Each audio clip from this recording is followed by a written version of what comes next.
podcast, where today we're going to be discussing education and technology within education.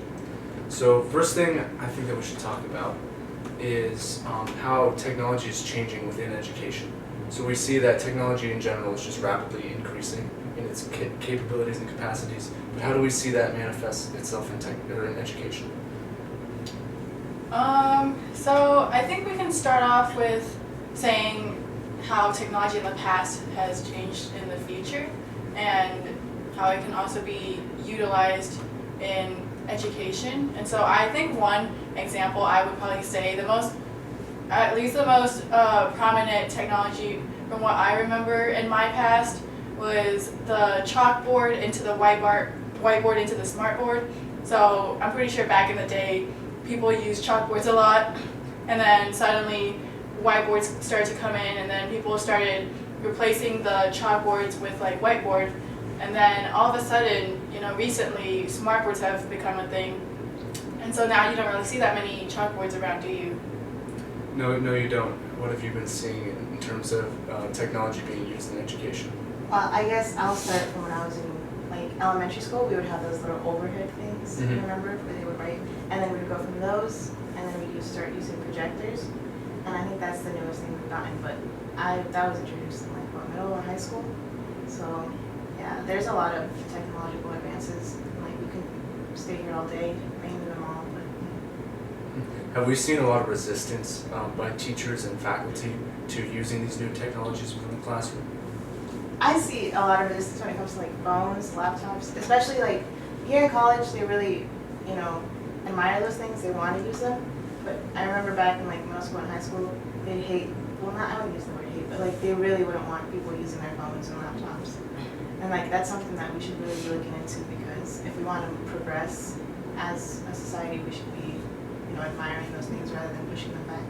I think that's very interesting because, obviously now you see a lot of colleges using a lot of technology, and then obviously back in the day, you never really used cell phones in your classroom. But then I'm also thinking, what if that's because of the way that schools are set up? Obviously, if you're in college, you're going to be less strict, and so you probably don't need the whole strict no phones in class or I'm taking it away. Obviously, if that was a thing in elementary school, then you're going to have to be strict on the students, and they're going to have to learn and know, because it's all about obedience. Obviously, children in elementary school, they're going to be less obedient than college students, and so at least college students, they know. And so maybe the reason why elementary schools didn't really have cell phones or use cell phones in school and class is because of the whole obedience level and having to teach the students what rules to follow and what not to follow.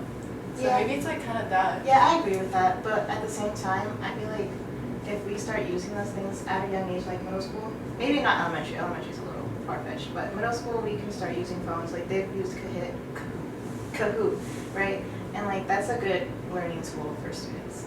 So if I maybe not use it all day, but there should be a time in middle school and high school designated for those kind of technologies, just so we're familiar with them. And it helps teachers also, not just the students. Along with the teachers and faculty not being able to use or not wanting to use these new technologies, how does that hurt students as they develop into learners and then eventually move on to go to college and then careers? I think in today's day and age, the teachers that aren't really using technology in their classrooms, which I guess we can call them old-fashioned, using pen and paper and then worksheets, notebooks, books and textbooks, that kind of thing. I feel if students grew and progressed through schools with having those kinds of teachers teaching them, the students themselves wouldn't have that technical skill to use technologies in the future. So let's say throughout all their life, they've used the traditional way, and then all of a sudden they switched over to a very technical oriented classroom. They might not learn or know how to use these technologies as well as someone who's kind of been progressed into it. Mm-hmm. So I feel it can be at a downfall because of the skill level that they are at. Do you think it just negatively impacts them in the classroom, or do you think it will negatively impact them when they eventually get into the job market?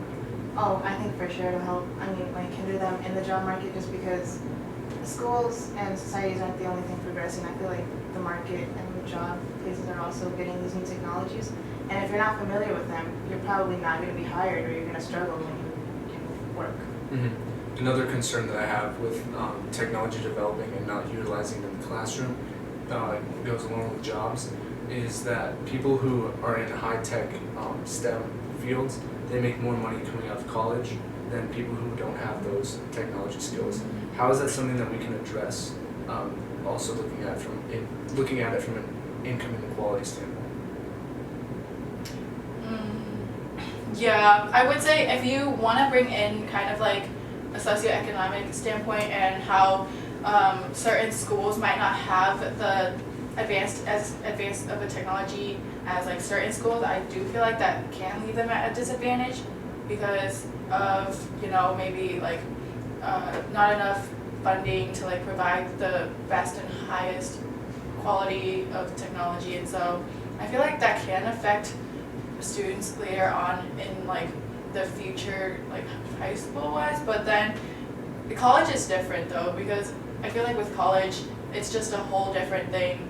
And so in college they're going to be introduced to like the highest and like the best technology there is, and so that will help them in the future in the STEM field. Okay. Now we're going to take a short break and listen to an ad by our sponsors. Are you lazy? Do you hate having to continuously click your mechanical pencil to get the lead out? If you said yes to both of these, we have a new product for you. Introducing the Shaker, a mechanical pencil that ejects lead every time you shake it. Let us demonstrate how simply it is to use the Shaker. Wow, I never have to click my pencil again! This product is limited time only. Please call 402-402-4024 to buy one, get one today. And welcome back to the podcast. We're going to jump right into our next topic, which is why is the use of technology often faced with backlash? You want to take that away? Okay. I think it's mainly because we're so used to what we've done in the past, and maybe we're just afraid to move forward. We're afraid to lose like our traditions, because then if we lose them, we won't continue using them in the future. But I think that's, you know, kind of like a misconception, because all these new technologies come from a spot, and that'd be like these past traditional ways that we do things. So if we, you know, focus on them, we can just make them better, but continue to use them. But I think the backlash does come from, you know, being afraid of what's to come. Mm-hmm. And I feel like a lot of the backlash comes from people that are so used to like the traditional way of doing things. They're so used to like the things that they've always done that they don't, like you said, they don't want to try new things. And so it's unfortunate because, and this goes back into the reading where I'm pretty sure that there was a point where the reading said that you can be efficient in one thing, like a technology for example, but then as technology starts improving and improving, it'll be more efficient if you follow the path of growth of technology, and then the old way won't be efficient anymore. And so I feel like with the people that are, you know, more traditional, if they adapt to the new technology, it might make it easier for them than how they have been using it. Yeah, one thing that I thought was very interesting, that Socrates, for being such a, you know, wise philosopher, that was actually against writing things down. And his reasoning for this was that it would decrease our ability to memorize things. Yeah, and now we even think of writing as helping our memory because, you know, Yeah. we're repetitive. Yeah, and that's also like one of a ways to like memorize things is some people memorize things better if they write things down just because of muscle memory, and then also some people memorize things better if they listen. And so that's interesting that he thinks that the idea of writing is very, I guess, has a lot of backlash to it. Yeah, we even see it today with Google. People are saying that Google is, you know, it makes us dumber because we can just look up anything and we don't need to learn.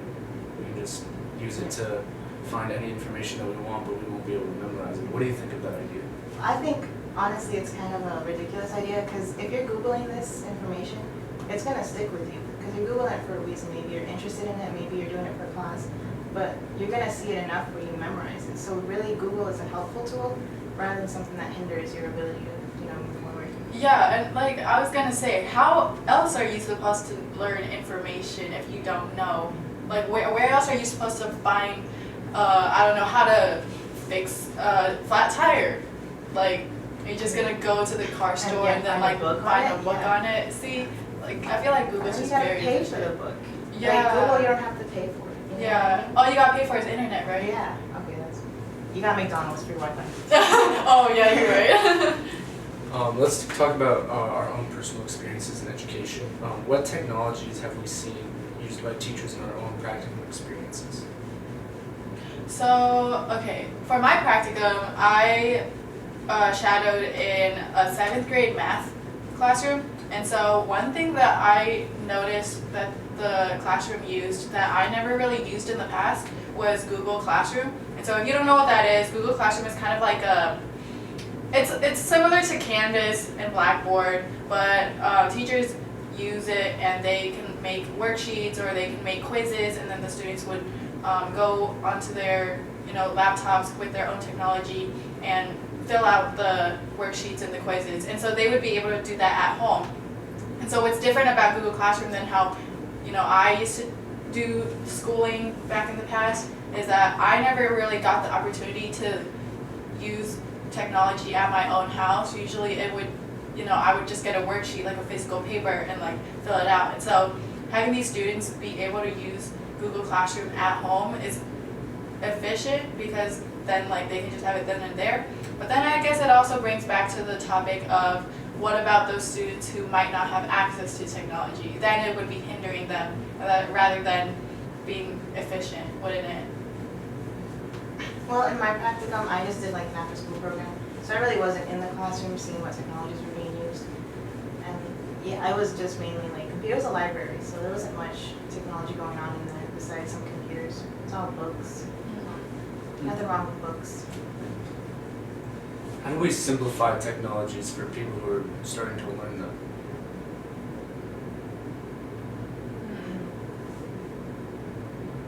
That's a question. I don't know. I mean, maybe just some tutorials. There's a bunch of tutorials online on how to use Google. I mean, I even hear you can get Google certified, just going through how Google works, Oh. learning all these new things. So, I don't know, finding materials like that, I guess, is helpful. Oh, yeah, I didn't even know that was a thing to get Google certified. Yeah. I mean, I don't know. I guess that's a really hard question because personally for me, I've always been pretty decent at technology, and so I pick up things pretty quickly. And so just like going throughout, my life and then aging and being used to and introduced to different types of technology, I never really had a problem with. And so I guess if you look at it from I don't know, let's say like an old person's standpoint who might not be as familiar with technology, I would say kind of going step by step and also practice is helpful. So if you're going through how to use Microsoft Excel, for example, just practicing how to input the functions and inputting all the different coding and stuff into the Excel will, help people learn how to use the technology. Were you introduced to technology at a young age? Um, Or yeah, pretty much. I would say I recognized a lot of technology going on in middle school. Mhm. Although obviously I remember elementary school we had yeah, The- typing to learn, yeah. Do you think that helped you, pick up technology as you grew older? Honestly, I would say so. I do remember in middle school at least, I took a couple technology-based classes, and so in those classes, they would basically teach you how to use GarageBand, how to use Excel, how to use video editing software, and so I feel with that opportunity, I was able to, progress and obviously be familiar and be knowledgeable in technology like I am now. Yeah, so maybe just starting at a young age is also Mhm. helpful. when Yeah. you're learning these new technologies. Awesome. Well, we are out of time, so thank you for both being on the podcast. It was awesome. We'll see you next time.